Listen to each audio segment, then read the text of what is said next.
பாதி கதவு நீயடி, மறு பாதி கதவு நானடி.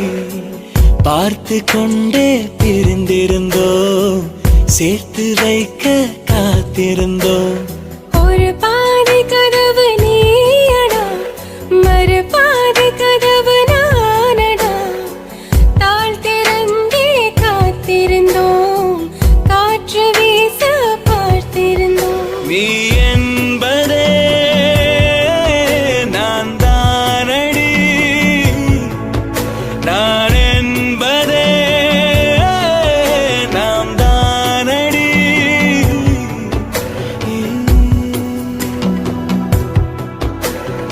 ஒரு பாதி கதவு நீயடி, மறு பாதி கதவு நானடி.